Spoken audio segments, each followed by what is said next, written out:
আমার পৃথিবীতে আসা কিংবা জন্মগ্রহণ করাটা মোটেও সুবিধার ছিল না। তো এভরিওয়ান, শোনা যাক। আমি যখন পৃথিবীতে আসি তখন আমার মা প্রসব বেদনায় যন্ত্রণায় কাতরাচ্ছে। অন্যদিকে আমার দাদি, আমি যখন দুনিয়াতে আসি তখন আমার দাদি আমার বাবার কোলে আমাকে তুলে দেয়। কিন্তু আমার বাবা, সে তো মেয়ে পছন্দ করে না। সে যখন আমাকে দেখে যে তার পুত্র সন্তান নয়, তার একটা কন্যা সন্তান হলো, তার প্রথম সন্তান, তখন সে তা মেনে নিতে পারেনি। সে অনেক যন্ত্রণায় ছটফট করতেছে। মেয়ে কন্যা সন্তান কেন তার হলো, সে এটা মেনে নিতে পারেনি যে তার পুত্র সন্তান হয়নি, তার কন্যা সন্তান, প্রথম সন্তানই কন্যা সন্তান হলো। তাই সে রেগে অনেক বেশি রাগান্বিত হলেন। ইভেন আমাকে নিয়ে তিনি পুকুরে ফেলে দিলেন। আমার দুনিয়াতে আসাটা আসলে খুবই কঠিন ছিল। পুকুরে ফেলে দিলেন। কিছু সময়ের মধ্যেই আমার দাদি গিয়ে আমার তাড়াহুড়ো করেই আমাকে পুকুর থেকে তুলে নিলেন। ভাগ্যের কি নির্মম পরিহাস দেখুন, আমি মারা গেলাম না, আমি দুনিয়াতে ঠিকই বেঁচে ছিলাম। বাবা আমাকে ফেলে দিলেও আল্লাহ তাআলা আমাকে মারার পরিকল্পনা করেন নাই। আল্লাহ তাআলা চেয়েছিলেন আমি দুনিয়াতে থাকি, তাই আমি দুনিয়াতেই ছিলাম। কিন্তু আমার বড় হওয়াটা অনেক কষ্টের ছিল। আমার বাবা যেহেতু আমাকে পছন্দ করতেন না, তার কন্যা সন্তান হলো। তার কিছুদিন পরেই আমার মা গর্ভবতী হলেন।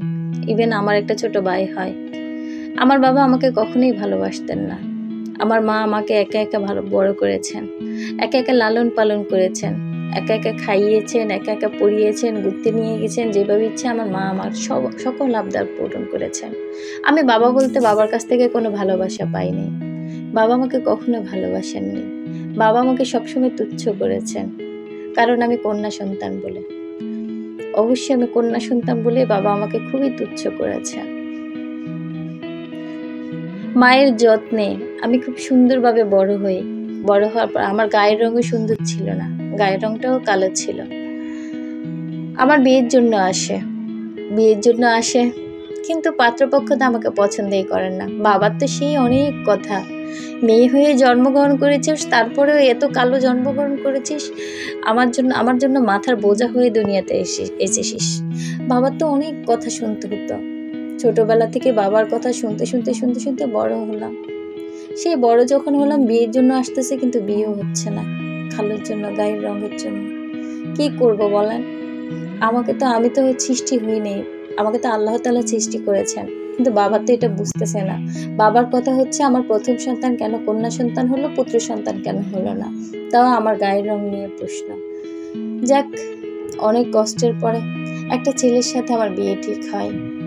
বিয়ে ঠিক হওয়ার পরে আমি যখন বাবার বাড়ি থেকে স্বামীর বাড়ি চলে যাই, তখন বাবা কিছুটা হলেও আমার মূল্যায়নটা বুঝে, যে আমার ঘরটা ফাঁকা হয়ে গেছে। এতদিন যাকে বকাঝকা করতাম সে আজ আমার ঘরে নেই।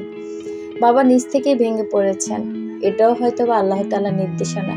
এতদিন আমাকে অনেক বকাঝকা করেছেন, অনেক পরিহাস করেছেন বাবা আমাকে কিছুতেই মেনে নিতে চায় নাই যে আমি তার কেন পুত্র সন্তান হলাম না, আমি তার কন্যা সন্তান কেন হলাম। সে শুরুতেই আমাকে পানিতে ফেলে দিয়েছিল। কিন্তু কি করব বলেন, সেই তো আল্লাহর ইচ্ছেতে মার হাত ধরে আমি বড় হলাম, আমি পরের সংসারে চলে গেলাম। কিন্তু বাবা এখন যখন দেখতেছে ছোটবেলা থেকেই আমাকে বকাঝকা করতে করতে এই পর্যন্ত আসছে, এখন আর আমাকে বকতে পারতেছে না, আমি নেই। বাবার ভিতরে ঠিকই কান্না করতেছে, ঠিকই বুঝতেছে যে আমার মেয়ে নেই।